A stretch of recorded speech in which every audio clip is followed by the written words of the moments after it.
నుంచి పరిహారాల పరంపర అని, మరి ఈ రోజు ఏ సమస్యకు సంబంధించిన పరిహార మార్గం చెప్పబోతున్నారని ప్రేక్షకులందరూ ఆసక్తి ఎదురు చూస్తున్నారు. ముందుగా మనం మొదటగా ఒక కాల్ తీసుకుందామండి. నమస్కారం అండి, గ్రహబలం కార్యక్రమానికి స్వాగతం. మీ పేరు? నా పేరు మంజు అండి. ఎక్కడి నుంచి కాల్ చేస్తున్నారు?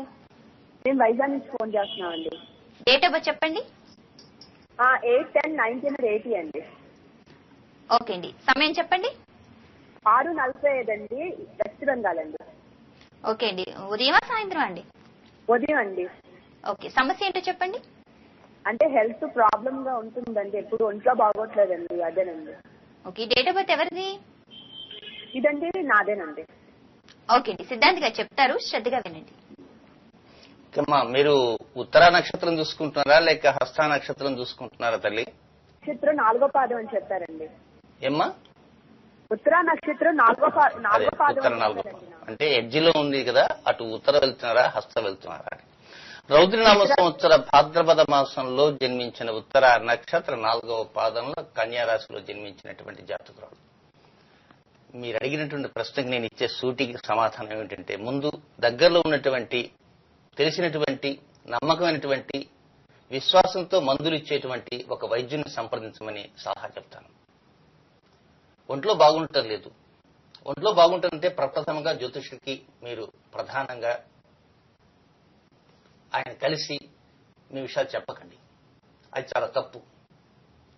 డాక్టర్ని మాత్రమే సంప్రదించడానికే ప్రయత్నం చేయండి. గ్రహబలం కార్యక్రమంలో ప్రతిసారి నేను చెప్పే మాటలు ఇవే, కానీ మొట్టమొదట కాలే మీకు దీంతోనే ప్రారంభం చేశారు.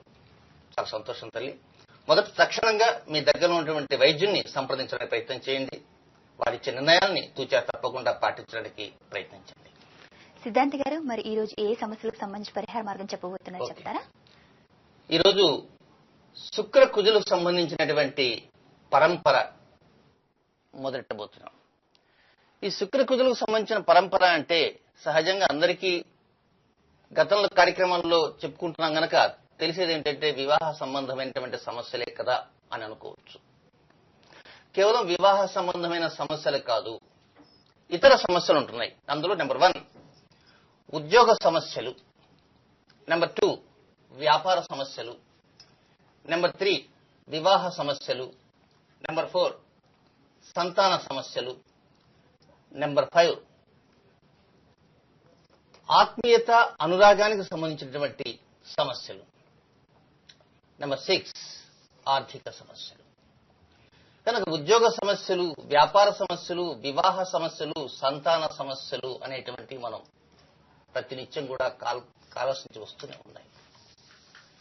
కనుక ఇలాంటి సమస్యలన్నిటికీ పరిహారాలంటూ మనం తెలుసుకోవాలి. గతంలో వివాహ సంబంధ సమస్యలకు పరిష్కారం చెప్పాం, అది ఎంతో లెంగ్తీ ప్రాసెస్ లో ఉండేది.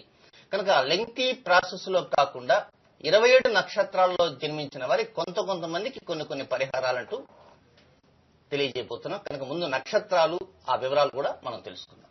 కాలర్ సిద్ధంగా ఉన్నారండి. నమస్తే అండి, మీ పేరు చెప్పండి. నమస్కారం అండి, మీ పేరు? రాము అండి. కాల్ చేస్తున్నానండి. ఓకే అండి, డేట్ ఆఫ్ బర్త్ చెప్పండి. 5/12/1976 అండి. ఓకే, సమయం? సాయంత్రం 4:30 అండి. ఓకే అండి, సమస్య ఏంటండి? మేము 2.5 సంవత్సరాల క్రితం హౌస్ కోసం అడ్వాన్స్ ఇచ్చామండి. అది ఇంకా రిజిస్ట్రేషన్ కాకుండా డిలే అవుతుంది. గృహయోగము భవిష్యత్తు ఎలా ఉంటుంది, అది గురువు గారిని తెలుసుకుందామనండి. తప్పకుండా తెలుసుకోవచ్చండి, సిద్ధాంత్ గారు చెప్తారు, శ్రద్ధగా వినండి.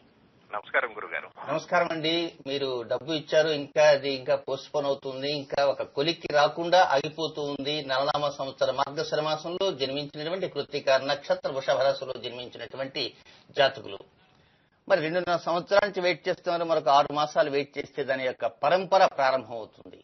ఈ సంవత్సరం నవంబర్ నెల 24వ తేదీ తర్వాత నుంచి అనుకూల పరిస్థితులన్నీ కూడా ప్రారంభమవుతాయి. ముఖ్యంగా ఈ రోజు నుంచి మీరు చేయవలసింది ఏంటంటే, ఈ రోజు వాస్తవంగా సోమవారం కనుక రాబోయేటువంటి ఆదివారం నుంచి మీరు గమనించాల్సినటువంటిది, తెలుసుకోవలసినటువంటిది ఒకే ఒక విషయం ఉంది. అదేమిటంటే, నిమ్మకాయ కంటే నిమ్మ పండు ఉంటుంది. ఒక నిమ్మ పండుని ప్రతి వారం ఒకటి సిద్ధం చేసుకుంటూ ఉండండి. ప్రతి వారం ఆ నిమ్మ పండుని సూర్యోదయం అయిన తర్వాత, స్నాన సంధ్యాదులు అయిన తర్వాత ఆ నిమ్మ పండుని పక్కన ప్యాకెట్లో పెట్టుకోండి. ఏం వాసన చూడాల్సినంత అవసరం అంటూ ఏమీ లేదు. చీకటి పడిన తర్వాత దాదాపు 6:37 దాటిన తర్వాత దాన్ని ఎక్కడో చోట విసిరి పారేయండి. ఇట్లా ప్రతి ఆదివారం చేస్తూ ఉండండి. అదే ఒక పరంపర ప్రారంభమైనట్టనమాట. ఆ తర్వాత అతి త్వరలోనే గృహయోగము, ఆ తర్వాత భవిష్యత్తులో మంచి అనుకూల పరిస్థితులు, ఈ రెండింటికి కలిపినటువంటి పరిస్థితి అంతా కూడా ప్రారంభమవుతుంది ఆదివారం పూట ఈ పరిహారం చేసిన కారణంగా. సిద్ధాంతి గారు, నాకు ఒక చిన్న అనుమానం అండి. మేషరాశి నుండి మీనరాశి వరకు 12 రాశులు ఉన్నాయి. అలాగే మేష లగ్నం నుండి మీన లగ్నం అని అంటుంటారు కదా, మరి నాకే కాదు ప్రేక్షకులు కూడా ఇటువంటి అనుమానం ఉండే ఉంటుంది. మరి ఈ రాశులకి లగ్నాలకి ఉన్న తేడా ఏంటో చెప్తారా? ఓకే, రాసులు అంటే అది మేషరాశి అంటే అశ్విని నక్షత్రము, భరణి నక్షత్రము, కృత్తిక నక్షత్రము, మొదటి పాదం కలిపి మేషరాశి.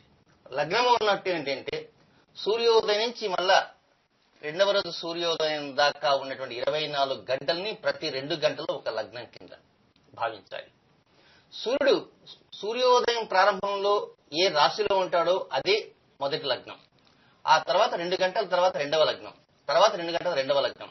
24 గంటల్లో ఎవరు ఏ సమయంలో జన్మిస్తారో దాని ప్రకారం నిర్ణయించేది లగ్నం. జన్మించిన సమయానికి ఉన్నటువంటి నక్షత్రం ప్రకారం నిర్ణయించేది రాశి. కనుక జన్మరాశి, జన్మ లగ్నము. అయితే మనం ఈ శనికుజల శుక్రకుజల పరిహార పరంపరలో లగ్నాల కంటే కూడా, అంటే లగ్నాలంటే ప్రేక్షకులు చాలా మందికి లగ్నాలు తెలియకపోవచ్చు, చాలా మందికి తెలిసి ఉండవచ్చు.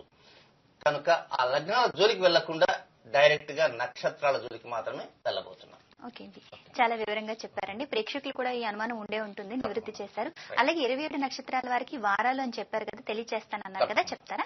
ఇక మొత్తం నక్షత్రాలు 27 నక్షత్రాలు.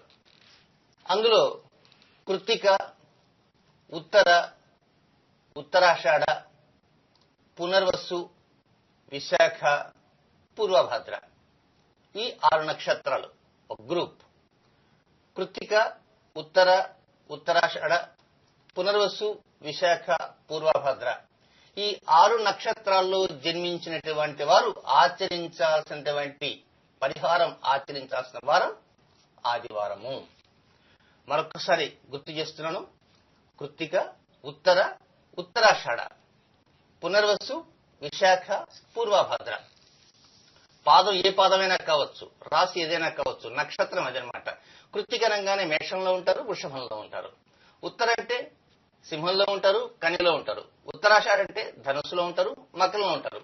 పునర్వసు అంటే మిథునంలో ఉంటారు, కర్కాటకంలో ఉంటారు. విశాఖ అంటే తులలో ఉంటారు, వృశ్చికంలో ఉంటారు. పూర్వభద్ర అంటే కుంభంలో ఉంటారు, మీనంలో ఉంటారు. కనుక రాశి ఏదైనా, లగ్నం ఏదైనా, నక్షత్రాల మాత్రం కృత్తిక, ఉత్తర, ఉత్తరాషాఢ, పునర్వసు, విశాఖ, పూర్వభద్ర 6 నక్షత్రాల్లో జన్మించిన వారు పరిహారం ఆచరించాల్సింది ఆదివారం. ఒక కాలర్తో మాట్లాడి మిగతా నక్షత్రాలు తెలుసుకున్నాం. కాలర్ సిద్ధంగా ఉన్నారండి. నమస్తే అండి, మీ పేరు చెప్పండి. హలో, నమస్తే, మీ పేరు? నా పేరు నాగలక్ష్మి అండి. నేను హైదరాబాద్ దిల్సుఖ్నగర్ నుంచి వస్తున్నానండి. మా పాపదండి 24/4/1989. సమయం రాత్రి 9 గంటలకండి. ఓకే అండి, సమస్య ఏంటండి? మా పాప మ్యారేజ్, జాబ్ అండి. ఓకే అండి, ప్రెసెంట్ మీ పాప ఏం చేస్తున్నారు? అంటే చిన్న జాబ్ చేస్తుందండి, MBA అయిపోయింది. ఓకే ఓకే అండి, సిద్ధాంతి గారు చెప్తారు, శ్రద్ధగా వినండి. అలాగే, MBA అయిపోయింది, నెక్స్ట్ ఉద్యోగం రావాలా, ఉద్యోగం తర్వాత వివాహ ఏర్పాట్లు కూడా ఇప్పటి నుంచే మొదలు పెట్టాల్సిన అవసరం ఉంటుంది. ఈ రోజుల్లో ఏమిటంటే హడావిడిగా వివాహం చేసేదానికంటే స్థిమితంగా వివాహం చేయటం అనేది చాలా మంచిది. హడావిడిగా చాలా మంది గుళ్ళు గోపురాలు కూడా వెళ్ళాలనుకుంటారు, హడావిడిగా వాల్వో బస్సులు ఎక్కేస్తున్నారు. అట్లా ఎక్కడం కూడా పొరపాటేమని ఈ మధ్య కాలంలో తెలుస్తూ ఉంది. హడావిడిగా పోకుండా నిదానంగా పోతే వాల్వో బస్సు తప్పిపోదా, ప్రమాదం తప్పిపోదా అనే అనుమానం కూడా వస్తుంది. ప్రమాదం తప్పిపోవటం కాదు, ఏదైనా హడావిడిగా చేసే పనులన్నీ హడావిడిగానే ఉంటాయి.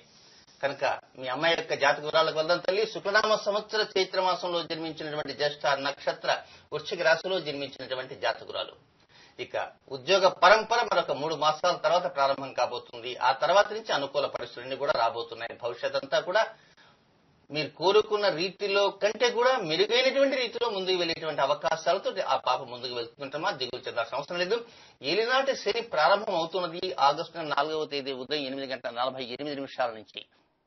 ఏలినాటి శని ప్రారంభం అవుతున్నది అంటే పరిస్థితి ఏదన్నా సమస్యాత్మకంగా ఉంటుందని మాత్రం అనుకోకండి. దాదాపుగా 2012వ సంవత్సరం ఆగస్టు 4వ తేదీ నుంచి వృశ్చిక రాశి జాతకులందరికీ కూడా ఏలినాటి శని ప్రారంభమవుతుంది. అది 2019వ సంవత్సరం ఆగస్టు నెల 24వ తేదీ వరకు దాదాపుగా 70 నుంచి 80% అనుకూల ఫలితాలని ప్రసాదించి ఆ తర్వాత వెళ్ళిపోతుంది. దిగులు చెందాల్సిన అవసరం లేనేలేదు. కాలర్ సిద్ధంగా ఉన్నారండి. నమస్తే అండి, మీ పేరు చెప్పండి. నమస్కారం అండి, భారతి అండి నా పేరు.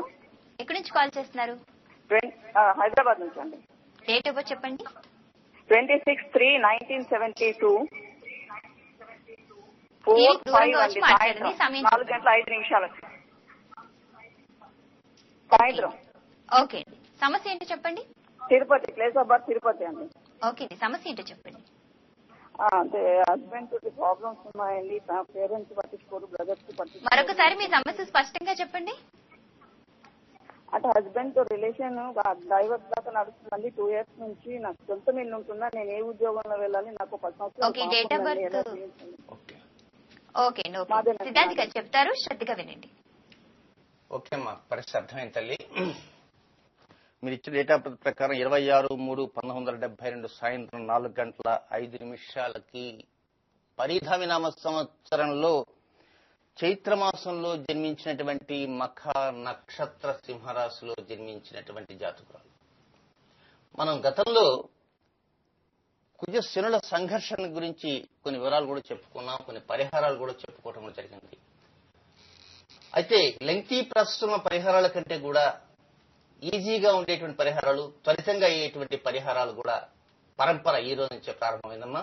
అందులో భాగంగానే కుజ శుక్రుడు ప్రారంభమైంది, ఆ తర్వాత కుజశనులు ప్రారంభం కాబోతున్నారు.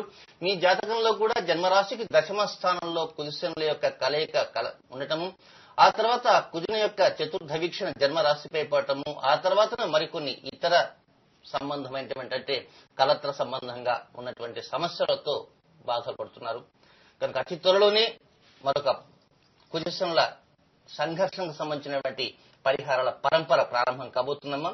ఈ రోజు నుంచి ప్రతి ఒక్కరు కూడా ప్రేక్షకులు ఈ నోట్ డౌన్ చేసుకుని ఇలాంటి సమస్యలు ఉన్న ప్రతి ఒక్కరికి కూడా మీరే దగ్గర ఉండి, ఒకవేళ నా కోసం చాలా మంది అపాయింట్మెంట్ కోసం ప్రయత్నం చేస్తున్న అపాయింట్మెంట్ దొరకటం చాలా కష్టం, ఇంచేతనే ఎక్కువ అపాయింట్మెంట్ ఇవ్వను కనుక మీరే మీ దగ్గరలో ఉన్న వారందరికీ కలిపి ఈ పరిహారాలను తెలియజేస్తూ లోక కళ్యాణానికి పాటుపడతారని ఆశిస్తున్నాను.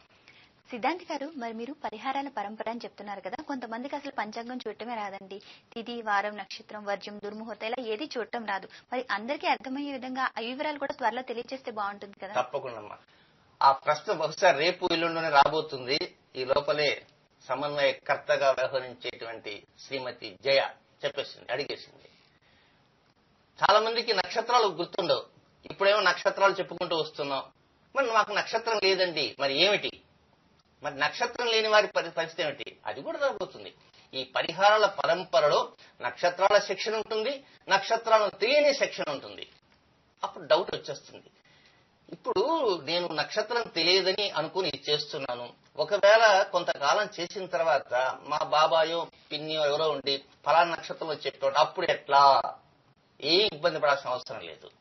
కనుక నక్షత్రం తెలిసినా తెలియకపోయినా విషయం అనేది తెలుసు గనక, ఆ పరిహారం తెలుసు గనక ఆ పరిహారం ప్రకారం వెళ్తూ ఉంటే తప్పకుండా మంచి అనుకూల పరిస్థితులు కలుగుతాయి.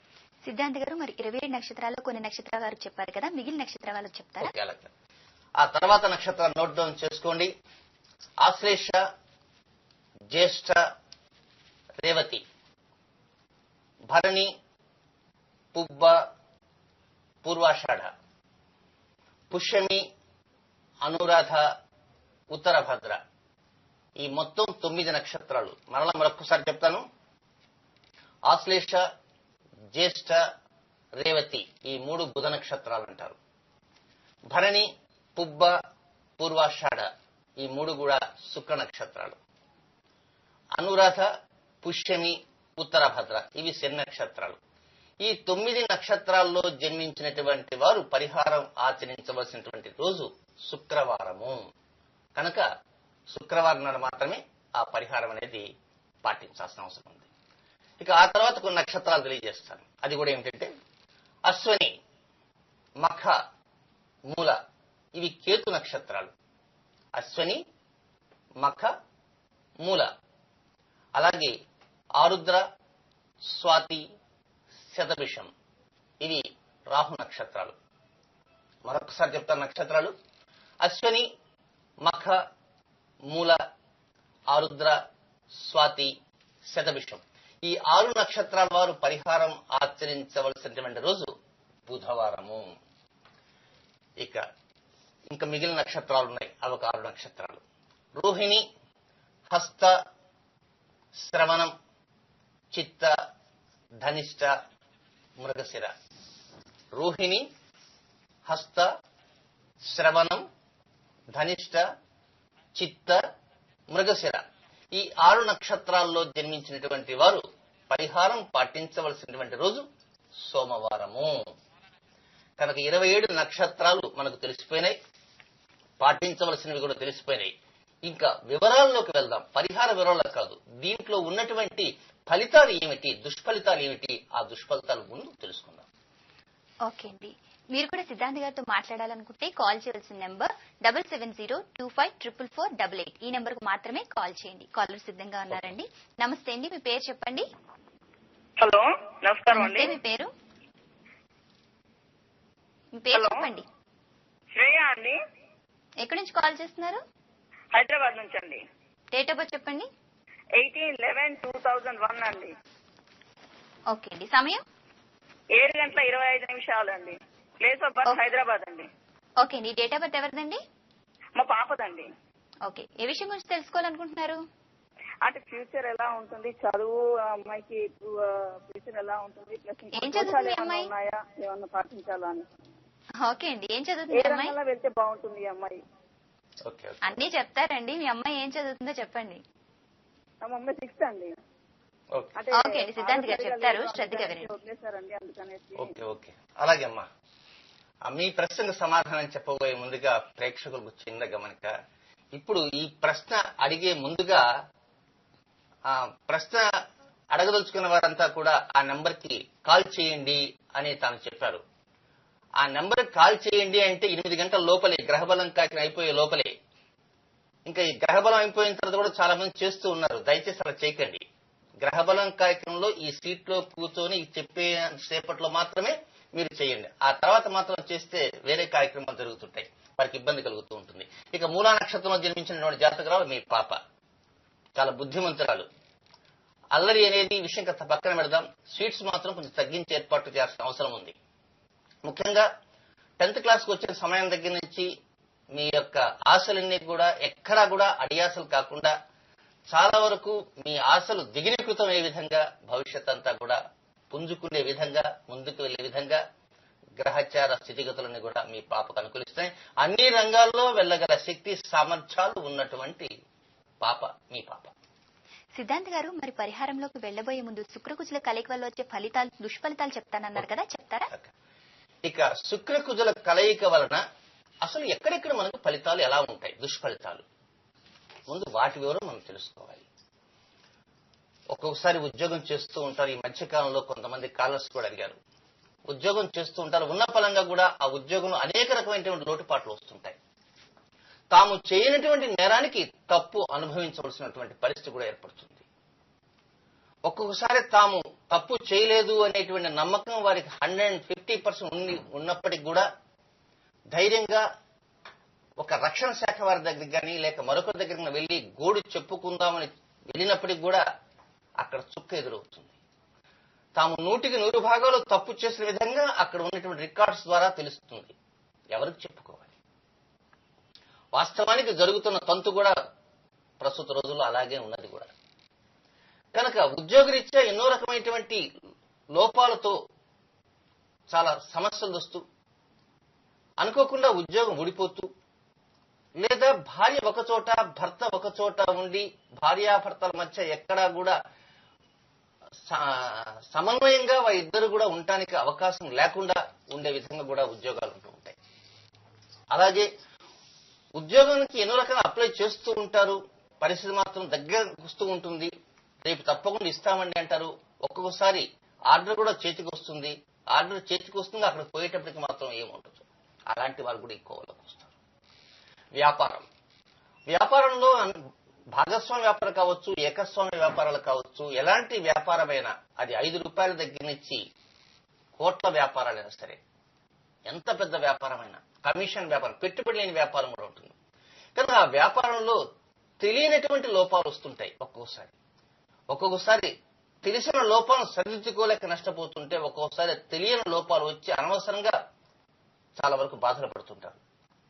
దాంతోపాటు భాగస్వాములు ఏదో ప్రకారంగా కొన్ని రకమైన సమస్యలు చిత్రీకరిస్తుంటారు. ఇది వ్యాపారానికి సంబంధించి. అలాగే నిశ్చితార్థాల విషయంలో చివరి మూమెంట్ లో నిశ్చితార్థం ఎగిరిపోతూ ఉంటుంది. వారిద్దరూ ప్రేమించుకున్నారు, వివాహం చేసుకుందాం అనుకుంటారు, పెద్దవారు ఒప్పుకుంటారు, అటువైపు వారు ఒప్పుకుంటారు, ఇటువైపు వారు ఒప్పుకుంటారు. చివరికి వచ్చేవాడికి ఎవరో ఒకరు గాలిలో కలిసిపోతారు. అవి కూడా ఇవి. కనుక ప్రేమ వివాహాలు వైఫల్యాలు కావటము, పెద్దలనిచ్చిన వివాహాలు వైఫల్యాలు కావటము, వివాహ నిర్ణయానికి సరైన సమయం ఆసన్నం కాకపోవటం, సమయం ఆసన్నమైనప్పటికీ కూడా సమస్యలన్నీ కూడా చుట్టుముట్టడం, ఇవన్నీ కూడా వివాహ సమస్యలు. వివాహం అయిన తర్వాత భార్యాభర్తల మధ్య కలహాలు రావటం, ఎడబాటు రావటం, విడాకులు రావటం, ద్వితీయ వివాహాలు జరగటము, ఒక్కోసారి రాక్షస కృత్యాలతోటి ఆ సంబంధం అంతా కూడా అల్లకల్లోలం కావటం. వీటితో పాటు అన్నిటికంటే ముఖ్యంగా శత్రు సంబంధమైనటువంటి కొన్ని సమస్యలు కూడా చోటు చేసుకోవటం. బాగా ఆప్యాయతగా పలకరిస్తూ ఉన్నటువంటి వారు, ఆత్మీయతగా మాట్లాడుతున్నటువంటి వారు కూడా ఉన్న ఫలంగా ఒక్కసారి మనకు శత్రువుడు కావటం. ఇందాక చెప్పిన 6 పాయింట్లు అనేక పాయింట్లు కూడా ఉన్నాయి. చక్కగా చాలా సౌందర్యవతులుగా ఉన్నటువంటి వారు బజార్న పోతుంటే యాసిడ్స్ పోసేవారు ఉన్నారు. వారు అందవిహీనమైపోతారు. కనుక ఎంతో అంద చందాలతో ఉన్నటువంటి వారంతా కూడా అనుకోకుండా అందవిహీనం కావటం, ఒక యాసిడ్ కాకుండా కూడా ఇంకేదైనా ఇతర సంబంధమైన రుగ్మతల వలన కూడా అందవిహీనం కావటం. దీనితో పాటు సంగీత సాహిత్యాది రంగాల్లో గాని, అనేక రకమైనటువంటి కళాత్మక రంగాల్లో గాని నిష్ణాతులైన వారు కూడా ప్రజలలోకి రాలేక మగ్గిపోతూ గర్భ దారిద్ర్యంలో అనుభవించేవారు ఎందరో ఉన్నారు. ఈ పరంపరలో చెప్పుకుంటూ పోతే శుక్రకుజుల కలయిక ఒకటే, ఎవరికి తెలియనటువంటి ఎన్నో ఉన్నాయి.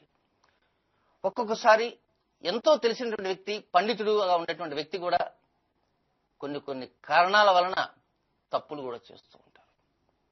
కనుక ఆ తప్పులు ఎందుకు చేస్తారు? తెలిసి చేస్తారా, తెలియక చేస్తారా, గ్రహచారం వల్ల చేస్తారా, గోచారం వల్ల చేస్తారా, ఇతర మెప్పుల కోసం చేస్తారా, ఇతరుల చేత వంచబడి తప్పు చేస్తారా?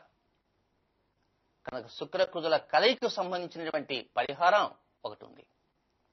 ఆ పరిహారం ఏ వారమైనా కూడా పరిహారం ఒకటే, కానీ పరిహార సమయాల్లో మార్పు ఉంటుంది. పరిహారం ఒకటే, పరిహారం చేసే సమయాల్లో మార్పు ఉంటుంది. కనుక ప్రేక్షకులు బాగా గుర్తుంచుకొని ఆ పరిహారాన్ని రేపు నేను తెలియజేయబోతున్నాను. సమస్యలుంటి ఉన్నాయి. ఈ సమస్యలు కాకుండా ఇంకా చాలా సమస్యలు ఉన్నాయి. రేపటి రోజున మిగిలినటువంటి కొన్ని సమస్యలను కూడా మీకు తెలియజేసి ఆ తర్వాత పరిహారాన్ని తెలియజేయబోతున్నాను. రేపటి నుంచి అంటే ఈ రోజు నుంచే పరిహారాల పరంపర మొదలైంది.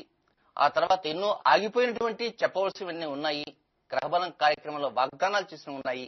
అలాగా వాగ్దానాలు చేసిన అంశాలన్నింటినీ కూడా 1 by 1 మా ప్రేక్షక మహాశైల కోసం అందించడానికి సిద్ధం కాబోతున్నాం.